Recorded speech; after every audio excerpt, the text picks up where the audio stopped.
All right. For advisors who want to start a podcast, okay, who want to use this to educate the general public and also as a way to sell their expertise, because that's what we believe you can do with a podcast. What are some of the things that you wish you would have done besides maybe not using Blab or Strong? But what are some things that you guys wish you would have known when you started? I think one of the earliest things that I would have done is I would have started to encourage folks who listen to our podcast to get onto our email list early on.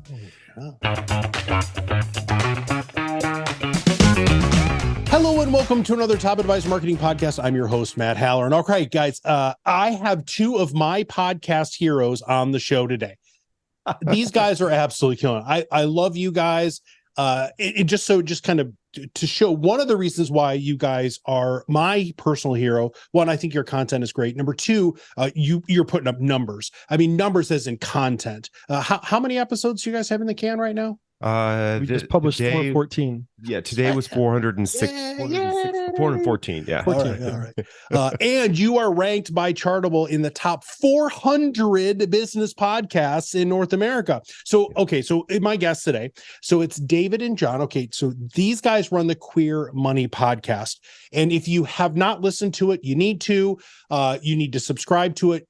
As a podcaster and as somebody who, obviously, if you're listening to this, you consume podcasts, you want good content, real content, valuable content that actually you can emulate. The Queer Money podcast is where you need to go. We'll put links in the show notes. So guys, hey, welcome to the show.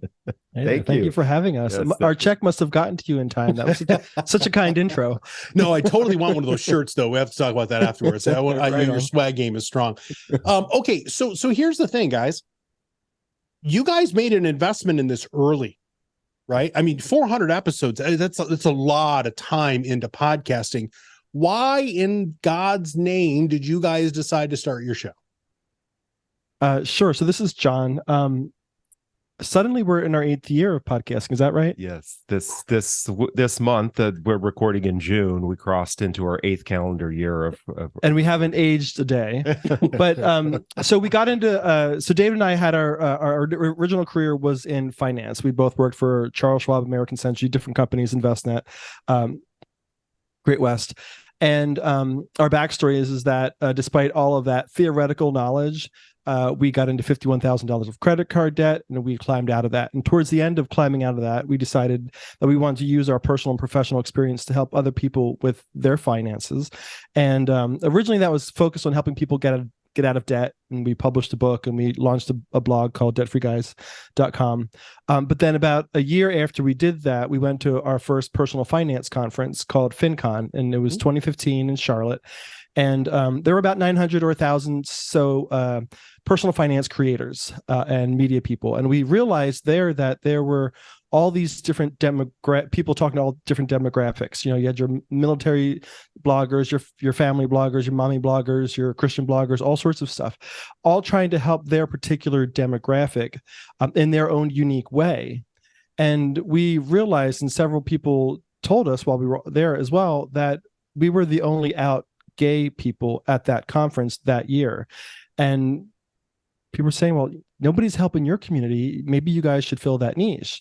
And so we went back home and we thought about it, and we're like, you know what? Nobody is talking to our community, and we're as gay as they come. And so maybe we should be the people that try to help our community. And so it was about 6 months or so after the conference that we launched our first iteration of the Queer Money podcast, which I don't know if anyone's even going to know what this platform is, but way back in the day, there was a platform called Blab where multiple people could communicate and talk about different topics at different times. And you could go in and out of rooms. It was almost like chat rooms, but via video. Well, the technology was horrible and it went defunct. That was our first iteration, and we thought like this wasn't really working. And just about when we thought we were going to cancel it, we got a couple signs from the universe saying, "Hey, maybe you should continue this." And that's when we kind of officially launched it off as a actual true podcast. Well, let's talk about that process, right? Because I think a lot of people, I don't really have a lot of podcasters on the show, and we're generally talking about marketing and influence and, unapologetically being yourself, which are very strong messages that we try to portray in our community. By the way, you guys check every one of those freaking boxes. So let's just talk about the podcast itself. So how did it begin? Where did you find out how to do it? How did you decide on the equipment and the frequency and the show notes? And let's talk about that. Sure. Failure, fail forward. Nice. Yeah.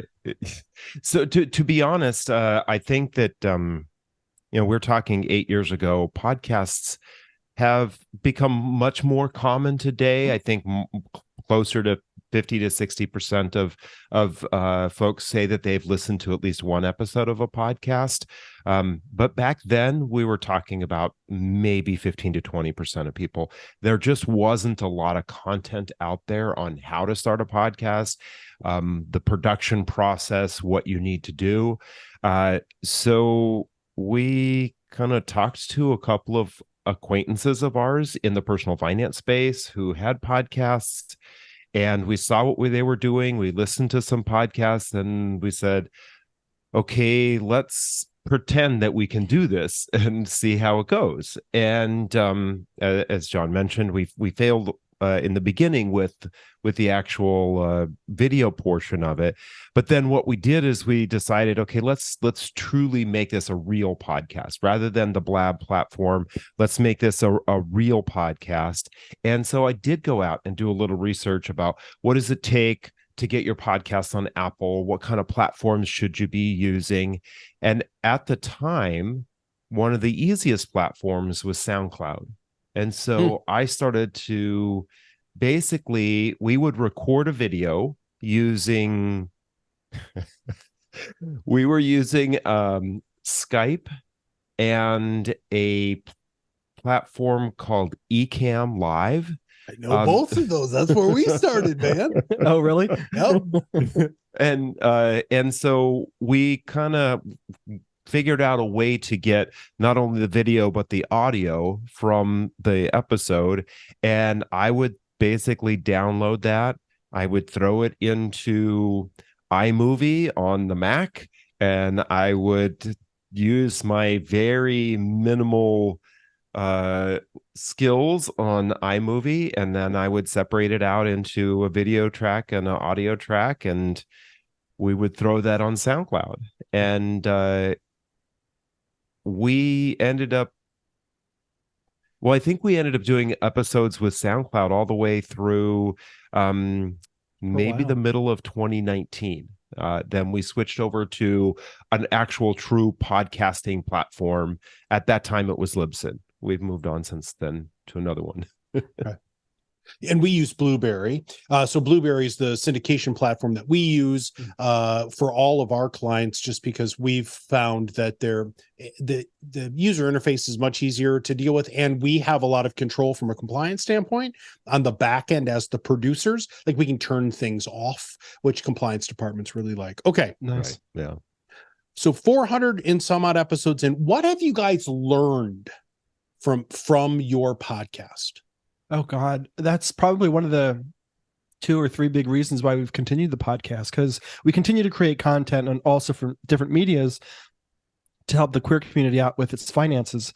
But we didn't realize how narrow our perspective of what people were going through was until we launched the podcast. So not only have we learned more about different products and services in finance, but we've also learned more about what it's like to be a transgender woman of color and trying to open a bank account, or what it's like to be. We had a whole episode where we interviewed several lesbians on how finance is different for lesbian women. So it's taught us so much about our own community, and that's I think one of the reasons. Because then when somebody asks us to write an article for them, for like American Express or Capital One or whatever, we kind of have more of a 360 perspective of what the community is going through, as opposed to just this like gay white male perspective. Mm-hmm. I think one of the things that has taught us about podcasting is to listen to and understand your audience, And there's a couple of ways that we've done that. We've watched responses and engagement on social media, and we've watched downloads of the episodes. We know what kind of topics are of interest to our audience.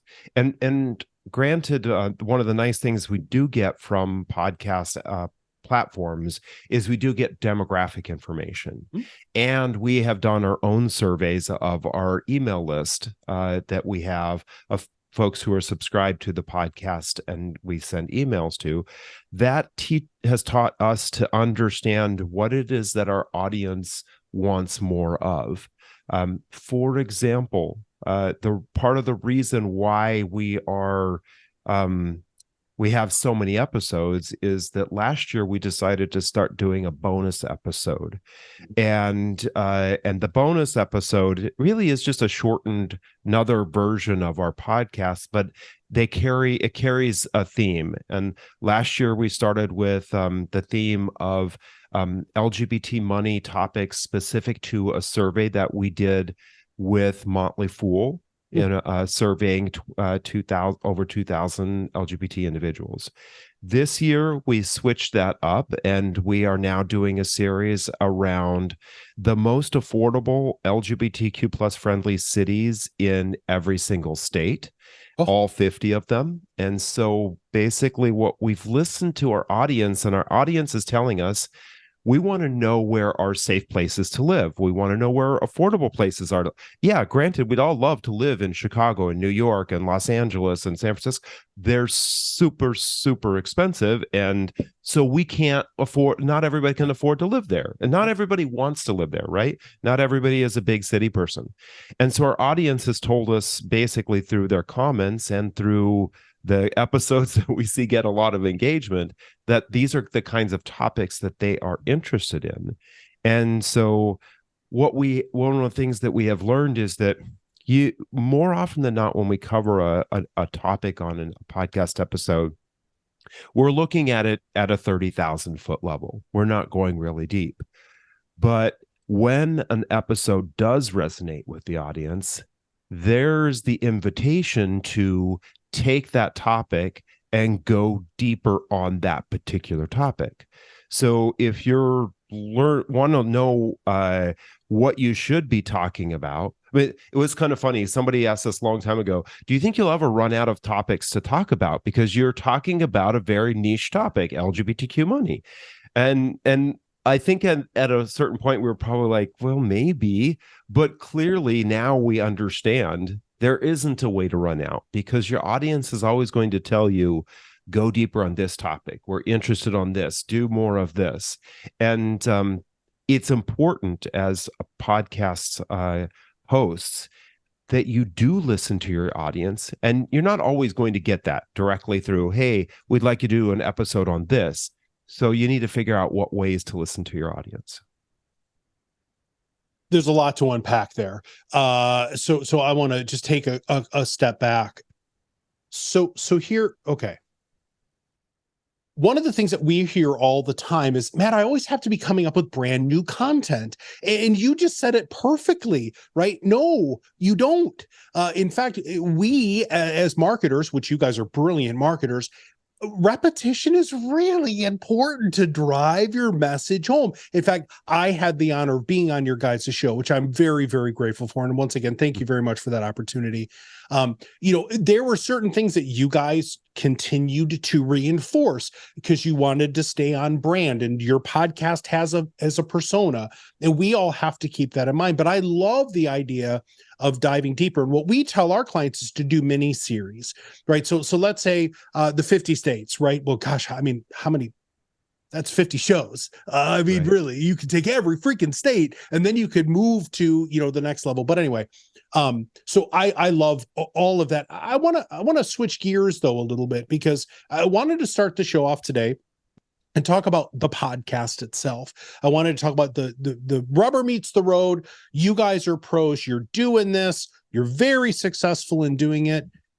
But I also want to talk about the why, right? So I remember when I was a coach many, many years ago, I was working with an advisor, and we were talking about finding a niche, right? And he said, this was many, many years ago. He said, Matt, I don't know if you know that I'm gay. And I was like, I didn't know. It's not a question I was going to ask. But I was like, okay, let's talk about that. And he's like, well, no, I can't do that. And I just think back to that now. Now that was probably 10, 12 years ago. Some things have changed, some things have not. But let's talk about that. So you all, when you made this conscious decision, you knew that you were going to attract some and repel others. Let's talk a little bit about that, please. Absolutely. So the reason why I think that we do it is, last week David said we did that Motley Fool LGBTQ plus money study. Out of the 2005 people who responded, who were self-identified LGBTQ folks, 48% said that they had been discriminated against by somebody in the financial services industry. And 44% of them attribute their lack of financial security in part to that discrimination. So for a lot of LGBTQ people, going into a bank or a financial advisor's office is a lot like our experience of growing up and having to go into the boys' locker room before gym. Sure. You were just going into the lion's den, and you knew almost always you were going to get bullied, or at least a comment was going to be thrown your way in some way, shape, or form. And so many of us don't want to experience that. We just published the updated study this year, LGBTQ study, just came out actually 2 days ago. And that number of 48% has now increased to 55%, which we think correlates to the increased negative rhetoric that we've been hearing in media and throughout the country against LGBTQ folks specifically. So that's ultimately why we're doing it, because there is this chasm between the financial services industry and the LGBTQ plus community. And financial services has been great. They continue to support pride events and nonprofits all throughout the country for the LGBTQ plus community. Many of those firms have still shown solidarity this year, despite the backlash that many other companies such as Bud and Target are getting for showing support to the community. So that they've shown that solidarity, which is great, but there's still a disconnect, and a lot of it probably stems from that sort of sense of discrimination. So somebody's got to help our community, because our studies continue to also show that we're struggling much more financially relative to the general population, and we have fewer resources, especially as we age and get into our retirement or our final years. So that's ultimately why that we do that. I also add, just kind of continue with some of the differences that we look at is, when you look at most investing models and scenarios that financial advisors give, they're really designed for a straight couple. They're designed for a straight couple that has kids that will have some sort of familial support. And so there are a lot of financial advisors who are either intimidated or just lack the knowledge on knowing how to work with LGBT folks. And John and I are not financial advisors, but we will still need and want that knowledge to get out there. And so we share this not only from the perspective of we want our LGBTQ plus family to understand and know this, but we also want financial advisors who want to help serve the community understand what some of the nuances and needs are of the community. The fact that less than 20% of us are likely to have children that are going to be supporting us when we retire. More than half of us will likely end up being alone in retirement and not have a spouse that we will be living with in retirement. Those two things alone dramatically change how you plan for retirement, what you plan for investing, what kinds of things, your kinds of conversations you're having with your clients when you're wanting to help them get to the point of the financial security that they want.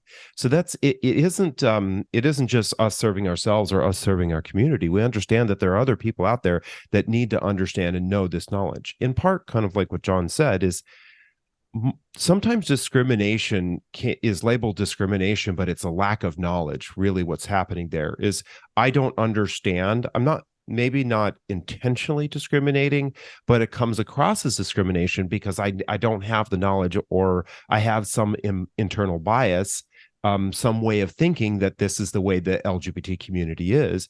And we want to change that by opening up some of these topics to individuals in the financial services industry. There are a lot of advisors who are probably craving that because, you have 100 clients. There's about a 10%, 20% of them are probably going to be gay, right? Or going to fall into the LGBTQ plus population, right? And so that's 20%. Holy crap. You don't know how to deal with 20% of your clients? Go ahead. I'm sorry.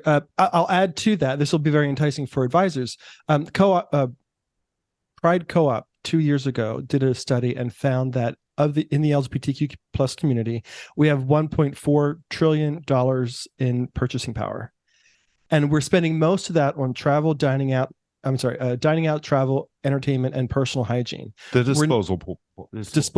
We're not investing that. Now, if financial services industry could just get 1% of that, if you're an advisor who could tap into that $1.4 trillion, just think of your assets under management. I mean, it's a whole demographic that not only desperately needs your services, but it could fatten your paycheck. Well, huge opportunity, right? And so let's talk about that opportunity. So one of the neat things that has happened in my time going to conferences and hanging out with my friends is I'm introduced to a lot of people who are coming into financial services, and they're being hired by firms because most firms, especially the larger ones, have this DEI, initiative, but they're really not doing anything to make their, more equitable, more inclusive, or more diverse.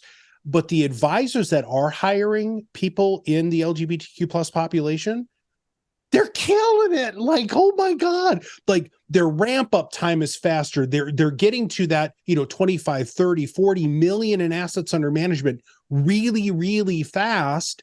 So talk about that a little bit, because I know you guys have experience there too, please.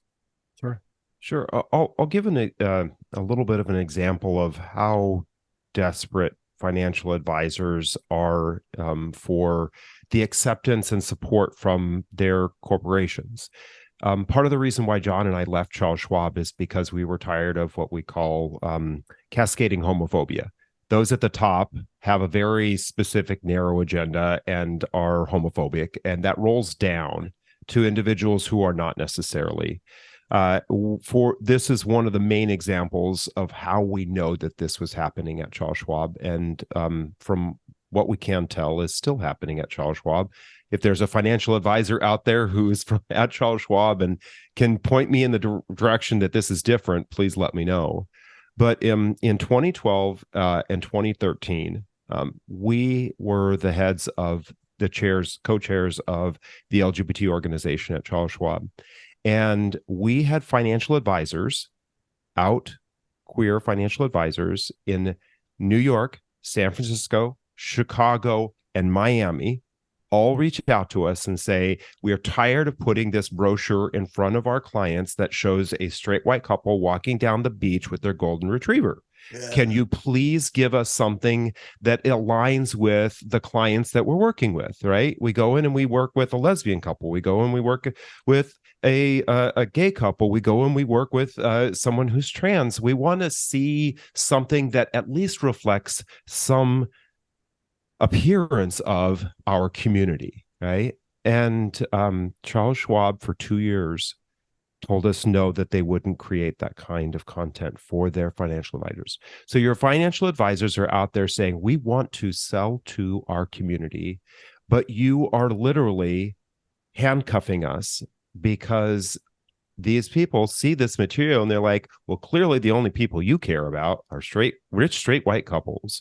And so that is, I think that's one of the things that kind of is a little frustrating for us. But what it does point out is that there are financial advisors who understand how to connect with the people that they want to connect with, right? They want to connect with these individuals. And people in our community are desperate for individuals who are sitting across the table to understand what kind of financial planning, family planning, estate planning that works for them. And preferably somebody who looks like them, right? To a certain degree, it looks like them or comes from their community. And so that, I think that's one of the reasons why it's so important. Somebody who's become a fast friend of mine, her LinkedIn title is That Lesbian Financial Planner.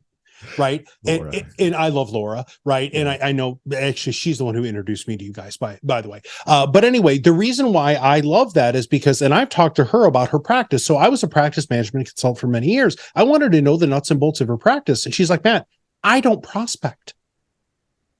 I don't need to. I'm that lesbian financial planner. But now you guys know this because you know her. She did that a long time ago. Like she has not kept that quiet. And at the beginning, she said it was tough. Any niche marketing is tough at the beginning, right? But what she has built is crazy awesome. We just launched a podcast called the Rainbow Bull Podcast. It's a friend of ours. Well, he's a friend of ours now, who lives in Chicago, and he does multi-generational wealth transfer issues with LGBTQ plus either family members or the matriarch. Or patriarch are gay, right? And his podcast is brilliant, right? And he said the same thing. He's like, look, here's the deal. It was tough, really putting my foot out there, or putting my neck out there is a better way to say that. But now when you put the time in any sort of niche, especially, when representation is such a big component, that's what you're saying, right? Those horrible websites and those terrible brochures of the old white people holding hands walking down the beach is not representative of America anymore. And we need to have lots of different opportunities. And again, your advisors at Schwab were saying,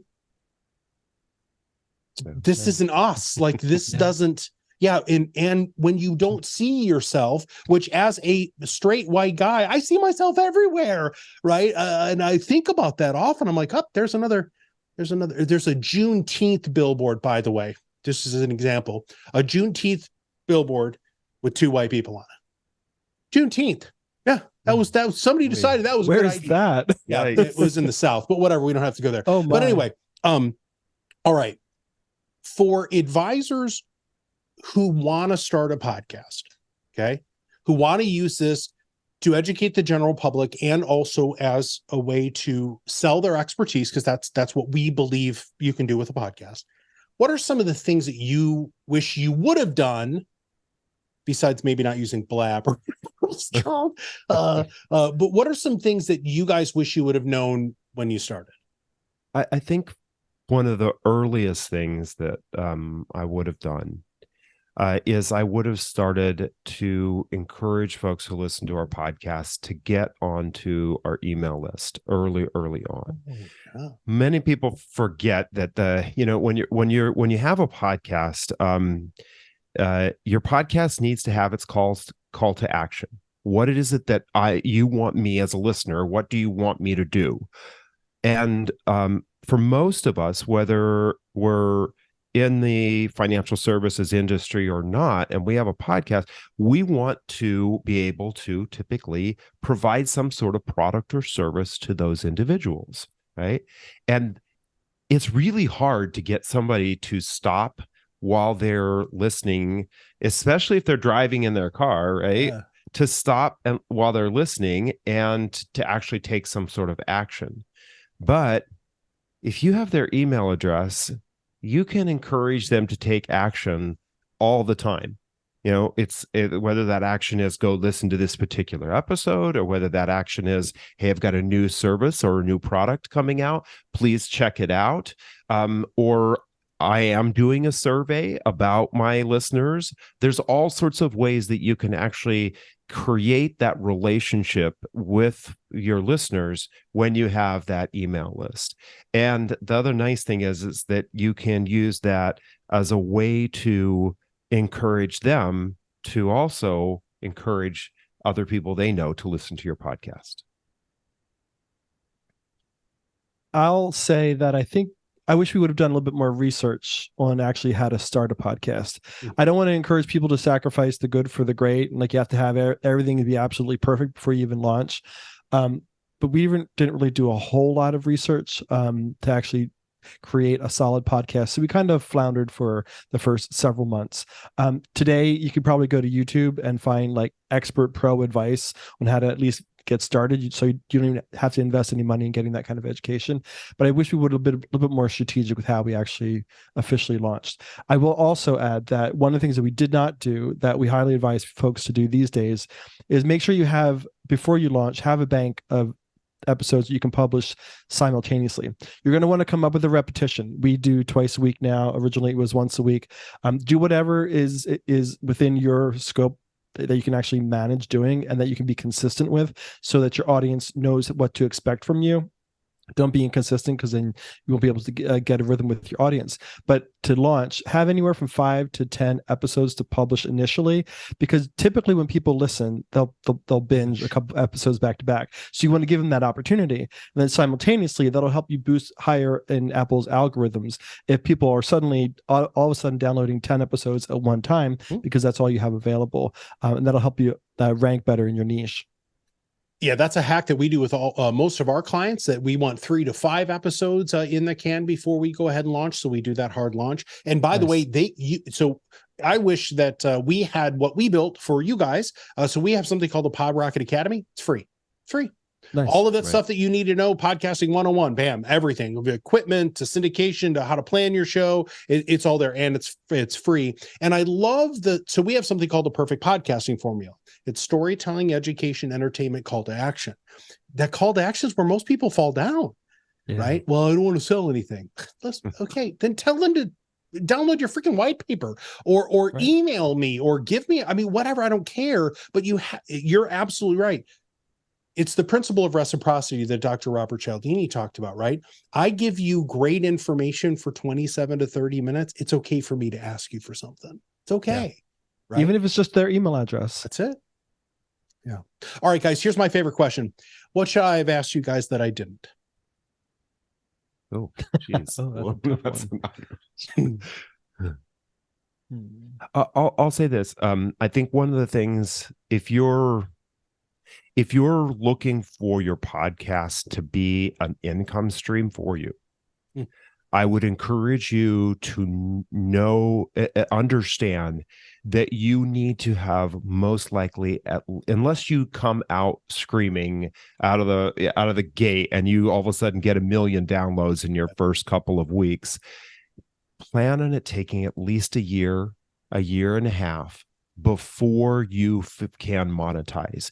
You need to show advertisers, you need to show corporate sponsors that you have that you have staying power, right? I don't know how many, especially I see this with LGBT podcasts, but I'm sure it's the same with others. I don't know how many podcasts I see are out there that have 5, 7, 12 episodes, or they have 5 episodes and they're all a week apart, and then they have an episode that's a month later, and then they have an episode that's 2 months later, and then they have 3 that are a week apart.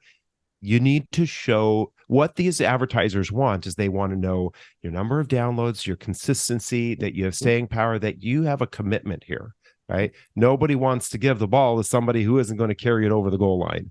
And that's what they really want. So if you want to monetize, remember, it's going to take you some time. And then also understand what is it that you're how you want to monetize. If you're looking to monetize with corporate sponsors, are you looking to monetize with your own products? Are you looking to monetize by pitching other people's products or having people come on the podcast and you charging them to be on your podcast? There's lots of different ways to make money with a podcast. Figure out which ones you're comfortable with, pick that, and then follow that path. I think I would add, what made you think you had anything unique to say? And I would say, because I think for a lot of, think about your audience and advisors who probably feel like there's only so much that I can say, between CNBC, Bloomberg, New York Times, like everything's being said. What am I going to say? And then on top of that, they probably have, I'm assuming, having a compliance background, they probably have some restrictions with their compliance organization or supervisors about what they can say and how far they can take things. So it kind of limits their voice a little bit. But I would simply add that whatever it is that you're talking about, even if the advisor in the office next to you has a podcast, you're going to say things differently. You're going to have a slightly unique perspective. People are going to resonate with your personality, your humor, whatever why people resonate with you as a friend. That's going to be why people resonate with you as a financial advisor who has a podcast that maybe not be too dissimilar to your colleague who's sitting next door to you. So just don't let that be something that deters you from launching your own podcast. Yeah, people buy you. Right. And especially in the world of what we refer to as expertise marketing, there are all sorts of experts out there. They want to find one that they connect with, that they know, like, and trust. And what our goal is, and what your goal is to do that at scale. Right. So I am sure you guys go places and people walk up to you and they're like, oh my God, I know you. And they want to shake your hand or give you hugs and stuff like that. Right. And you've never met them before ever, but they have such a deep connection that they feel that they have to you, because this is such a magnificently intimate medium that people do in their quiet time. Like, I can't stress that enough. When people listen to podcasts, it's when they're cooking dinner, when they're exercising, when they're driving to work, right? Or they're getting ready in the morning, right? And so what you're being invited into very personal time for people, they're opting into your marketing, and that's what people want. People don't want to be sold to anymore. They want to buy from you, and you need to give them that relationship opportunity to build. Well, David, John, you guys, I love you guys. Thank you so much for everything that you do. Congratulations on you guys killing the show. Your numbers are amazing. Your content's fantastic. Thank you for all of the wonderful advice. If anybody does want to reach out and find out more, where should they go? We're obviously with the Queer Money Podcast, and on social media, we're either Queer Money Podcast or Queer Money Pod, whatever the number of letters we're allowed to have. And we will make sure that we have links to your show. So guys, thank you very, very much. And everybody, listen, some of the things that you heard today, we solve for all of you for free. Just go to podrocketacademy.com and it'll make it so that you can start your show in a compliant manner with all of the things that we have heard from all of our friends are the issues. And so we made it so that we solved those problems for you. All right, guys, thank you very much. And this is Matt Halloran, and we'll see you on the other side of the mic very soon.